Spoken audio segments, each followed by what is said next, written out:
But there's also, sort of in line with what's happening in England, there's an email that I sent to you, and it's an email that came out from a leak of Labor Party emails in 2020. I'm sorry, in 2021. And there's a 2020 email from Morgan McSweeney to Ben Rhodes, who's a former, he's a Democratic Party, advisor. He's now a columnist at the New York Times. And there's a woman CC'd on the email. She's now a senior advisor to Prime Minister Keir Starmer.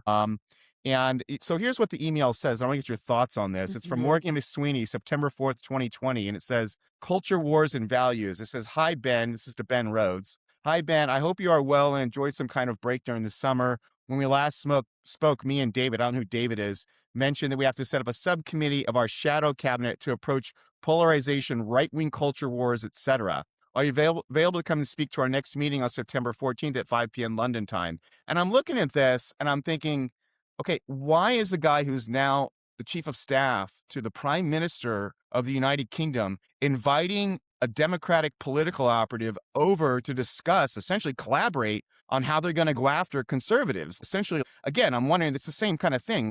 Are they starting to try and interfere in our domestic politics? I think it's a really sharp and interesting question, and I can tell you a piece of rhetoric that I have no patience for is when I'm accused of quote unquote interfering in European politics by being a voice for American interests and American values and sanctions imposed on American companies, right?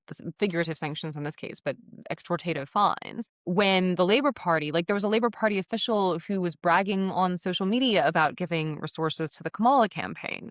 Right. And European officials have been very vocal on Twitter and other social media about events like January 6th and about their views of our president. Thierry Breton, another sanctions target, was an EU official, threatened.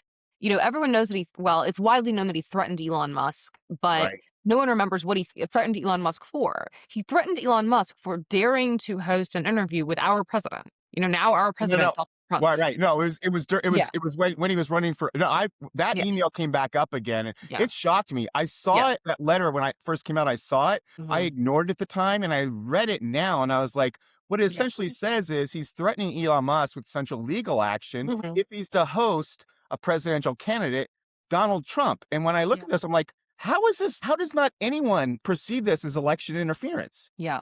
I mean, certainly the lingo of election interference gets thrown around a lot and it can mean different things. I try to keep my advocacy in Europe sort of issue focused, not candidate focused, not party focused. I'll often say, like, I'm not a Brit. I'm not going to vote in British elections, but I'm a voice for the United States. And when you try to eviscerate American political rights that we seized when we seceded from you 250 years ago via the extraterritorial enforcement of this regulation that we think is wrongheaded, we're going to respond. And the proposition from the people who raise this interference point disingenuously, it's almost like we get to apply British law in America and decide what speech is acceptable by Americans on American platforms. And if you object to that, you're interfering in our affairs. Right, right. It's very imperious.